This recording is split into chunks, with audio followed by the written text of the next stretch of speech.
소망이 되게 하시며 구주와 함께 살면서 장평강 얻게 하소서.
사도행전 11장 19절에서부터 26절 말씀입니다.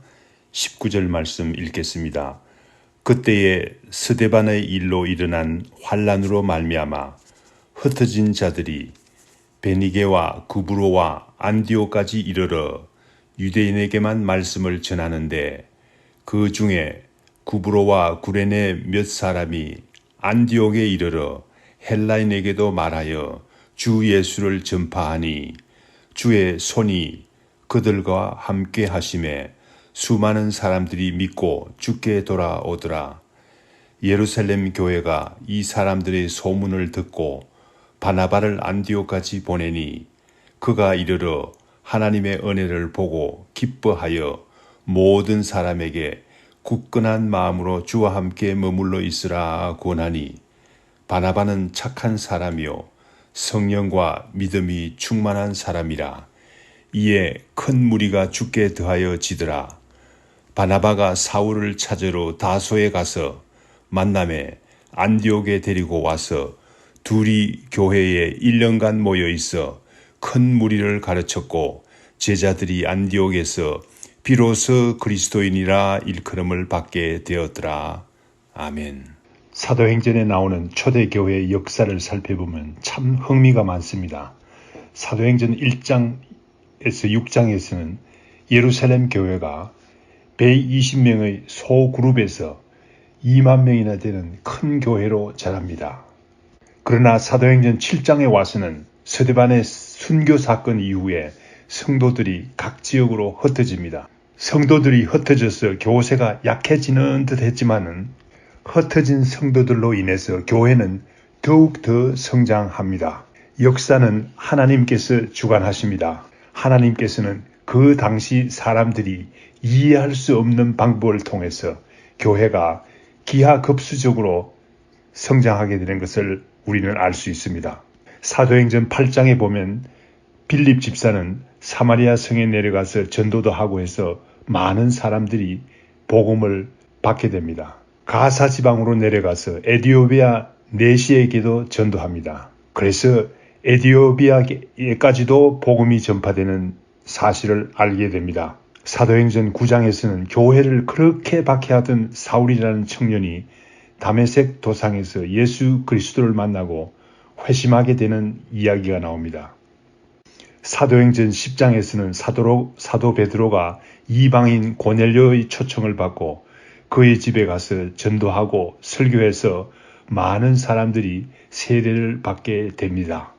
오늘 본 말씀 19절 말씀에 보니 그때에 즉 스데반의 순교 사건으로 흩어진 사람들이 베니게와 구브로와 안디옥에까지 와서 복음을 전하게 되었다고 말하고 있습니다. 이 당시에는 신자들의 대부분이 유대인이었습니다. 그래서 처음에는 유대인들에게만 복음을 전했습니다. 그 중에 어떤 전도인들은 안디옥에서 문화가 전혀 다른 헬라인에게도 예수 그리스도의 복음을 전해봤습니다. 그랬더니 헬라인들도 예수를 믿게 되는 것이 아니겠습니까? 21절 말씀에 보니까 주의 손이 같이 함으로, 즉 다시 말해서 주의 도움이 같이 함으로 인해서 헬라인들이 회심해서 예수 믿게 되었다고 합니다. 안디옥에서 헬라인들이 복음을 받아들였다는 소식이 예루살렘 교회에 알려지게 되었습니다. 이에 격려를 받고 예루살렘 교회에서는 바나바라는 사람을 안디옥에 파송합니다. 오늘 우리가 읽은 본문 말씀은 바나바라는 사람이 안디옥에 와서 복음을 더욱더 전파해서 많은 사람들이 예수를 믿게 되었습니다. 그래서 안디옥 교회가 설립되고 발전되고 부흥되는 과정을 본문 말씀에서는 설명하고 있습니다. 오늘 본문 말씀에 보면 안디옥 교회의 부흥의 중심에 바나바가 있음을 발견하게 됩니다. 바나바가 아무리 위대한 사람이라 해도 어찌 안디옥 교회의 바나바 한 사람의 힘으로 발전했겠습니까? 그러나 성경은 분명히 바나바를 안디옥 교회 발전의 중심 인물로 소개하고 있습니다. 성경 말씀이 이렇게 이야기할 때는 그만한 이유가 있지 않겠습니까? 오늘 본문 말씀을 통해서 바나바가 어떤 사람인지, 어떻게 전도했는지, 어떤 사람에게 복음이 그렇게도 폭발적으로 전파되었는지 잘 살펴서 우리 교회의 부흥 발전에 귀한 영향을 미치는 성도들이 되어야 되지 않겠습니까? 23절 말씀에 보면 바나바는 처음 믿는 사람들을 격려하는 사람이었습니다. 23절 말씀 보겠습니다. 그가 이르러 하나님의 은혜를 보고 기뻐하여 모든 사람에게 굳건한 마음으로 주와 함께 머물러 있으라 권하니, 바나바는 처음 안디옥에 도착해서부터 사람들을 격려하는 사람이었습니다. 먼저 하나님의 은혜를 보고 기뻐하는 사람이었습니다. 여기서 하나님의 은혜라는 것은 구체적으로 무엇을 말합니까? 헬라인들이 예수 그리스도를 믿게 된 것입니다. 그래서 일어난 안디옥 교회의 발전과 부흥을 의미합니다. 안디옥 교회의 부흥 발전은 하나님의 은혜로밖에 설명할 수가 없다는 말입니다. 바나바는 헬라인들이 예수 믿게 되어서 안디옥 교회가 부흥 발전한 것을 보고 이렇게 기뻐한 사람이었습니다. 하나님 교회의 부흥을 진심으로 기뻐하고 기다리는 사람이었습니다. 바나바는 어떤 사람입니까? 안디옥 교회의 부흥 발전을 위해서 예루살렘에서 파송받고 이사해 와서 살면서 진실로 교회를 사랑하는 귀한 분이었습니다. 안디옥 교회는 이제 개척교회가 아닙니까? 교회가 금방 시작하니 사람들이 신앙을 가졌다고 하지만 아직 믿음이 자라지 못해서 왔다 갔다 하는 사람들이 많았을 줄 믿습니다. 바나바는 이런 사람들을 잘 격려했습니다. 굳은 마음으로 주께 붙어 있으라고 권했다고 합니다. 어려운 일이 있다고 해서 이리저리 믿음이 흔들리지 말고 우리 주님을 믿는 믿음을 굳게 가지라는 말이죠. 믿음이 약한 사람들은 예수 믿으려 하다가도 사업상 어려움이 생기면 믿음이 흔들립니다. 친구들이 유혹하면 흔들립니다. 유대인이라도 그럴진데 이방인 신자들이야 이루 말할 수 있겠습니까? 바나바는 예루살렘 교회에 있을 때도 다른 사람을 위로 잘하고 격려를 잘하는 사람으로 소문난 사람이었습니다. 사도행전 4장 36절에서 37절 말씀에 보면 바나바에 대한 소개가 나오는데 한번 봅시다. 4장 36절에서 37절 말씀입니다. 구브로에서 난 레위족 사람이 있으니 이름은 요셉이라. 사도들이 일컬어 바나바라 번역하면 위로의 아들이라 하여 그가 밭이 있음에 팔아 그 값을 가지고 사도들의 발 앞에 두니라. 그렇습니다.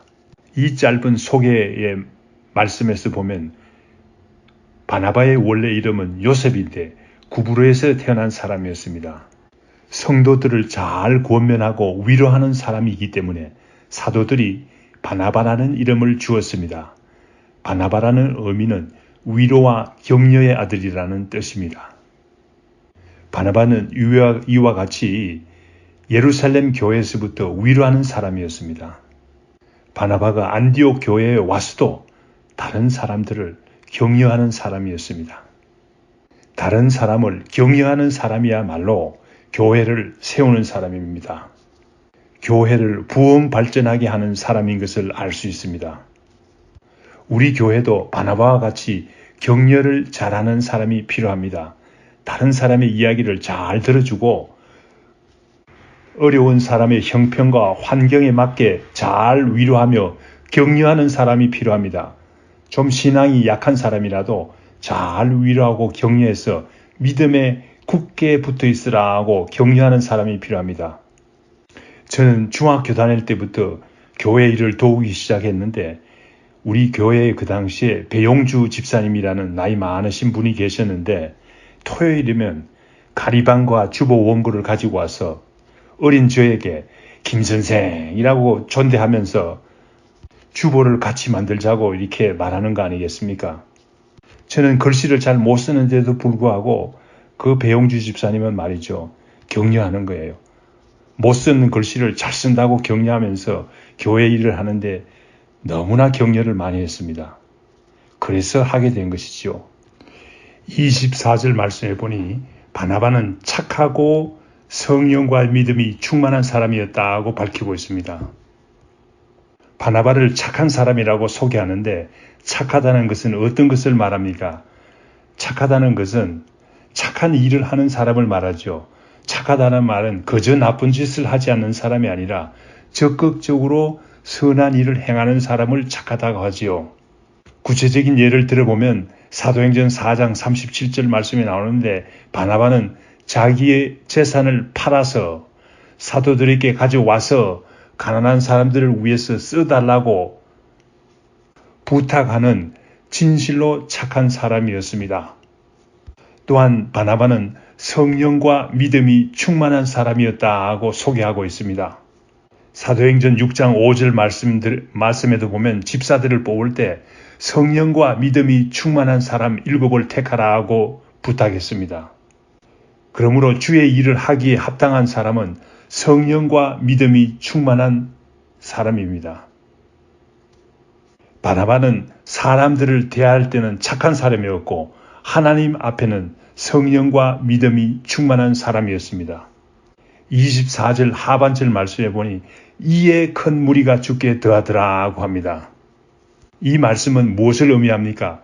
바나바가 착하고 성령과 믿음이 충만한 사람인데 이로 인해서 큰 무리가 주께 더하여지더라고 밝히고 있습니다. 바나바와 같은 사람이 있을 때 교회는 부흥할 수밖에 없지요. 이러한 성도들이 교회에 많을 때 교회가 어떻게 됩니까? 부흥할 수밖에 없죠. 사도행전 9장 26절에서 27절 말씀에 보면 사울이 나중에 바울이 되었지 않습니까? 사울이 회심 후에 진실한 신자가 되었을 때 다들 무서워했어요. 사울을 가까이 하기 꺼렸습니다. 그때에 바나바가 사울을 데리고 사도들에게 가서 사울을 소개했다고 했습니다. 바나바는 사울을 향해서 착한 사람이었고 그냥 가만히 앉아서 볼 수 없는 그런 사람이었죠. 또한 믿음과 성령이 충만한 사람이었기 때문에 사울을 알아본 것이죠. 바나바가 사울을 사도들에게 소개하자 사울이 어떻게 되었습니까? 사울은 담대히 주 예수의 이름을 전했다고 했습니다. 너무 열심히 전도하니까 헬라파 유대인들이 죽이려고 했습니다. 그래서 사울이 죽임을 당하지 않도록 하기 위해서 형제들이 사울을 다소로 보냈다고 했습니다. 그런데 이제 바나바가 안디옥에 내려와서 교회를 섬기는데 얼마나 바쁜지요. 많은 사람들이 새로 예수를 믿고 사람들이 교회에 많이 나오니까 할 일이 많아지지 않습니까? 가르쳐야 되지 않습니까? 같이 일할 동역자가 필요했습니다. 문득 다소에 내려간 사울을 생각한 것입니다. 25절, 26절 말씀에 보면 고향에 내려가서 아무 일도 하지 못하는 사울을 찾으러 다소까지 내려갑니다. 여기서 찾으러라는 말은 한 집 한 집 물어서 찾아가는 동작을 나타냅니다. 먼 길을 걸어서 귀한 일꾼을 얻기 위해서 다소로 찾아갔지만은 사울이 어디 사는지 알 수 없는 일이 아니겠습니까? 그래서 이 집 저 집 물어서 결국 사울을 찾아내고야 맙니다. 귀한 일꾼을 얻기 위해서 대단한 열심을 가진 바나바의 면모를 볼 수 있지 않습니까? 이때 바나바가 사울을 찾으러 다소에 내려가지 않았다면 어떻게 되었을까요? 사도 바울이 없지요. 사도 바울이 얼마나 위대한 사람입니까? 그런데 그 사도 바울을 세운 사람이 바로 바나바였습니다. 그러므로 바나바는 얼마나 귀한 사람입니까? 바나바는 사울을 다소에서 데리고 와서 같이 팀이 되어서 큰 무리를 가르쳤다고 합니다. 교회는 팀워크를 할 때 성장합니다. 혼자 힘으로는 불가능해요. 힘만 듭니다. 그 후에도 바나바는 중요한 일이 있을 때마다 사울을 데리고 다녔습니다. 30절 말씀에 보면 예루살렘 교회에 부조 일을 할 때도 같이 갔습니다. 사울을 데리고 갔다는 말이 아닙니까? 사도행전 12장 25절 말씀에 보면 사울을 데리고 다시 올 때도 사울을 데리고 왔을 뿐만 아니라 마가라는 요한도 같이 데리고 옵니다. 이와 같이 바나바는 팀워크를 하는 사람입니다. 사도행전 14장 12절 말씀에 보면 사울과 바울과 바나바를 호칭하는 재미있는 말이 나옵니다. 그 지방 주민들이 바나바를 제우스라고 하고 바울은 헤르메스라고 불렀습니다. 제우스는 우두머리라는 말이죠. 헤르메스라는 말은 말을 잘한다는 말입니다. 사울이 말을 많이 해서 전도를 많이 하지만은 그러나 가만히 보니까 바나바가 보스거든요. 우두머리거든요. 바나바는 이와 같이 사울이 바울이 전도할 수 있도록 형편을 만들어주는 귀한 우두머리의 기질을 가지고 있었습니다. 이렇게 안디옥에서 바나바와 사울이 팀워크를 통해서 열심히 목회를 하자 많은 사람들이 예수 그리스도의 복음을 믿게 되었고 예수 그리스도의 말씀을 따르게 되었습니다.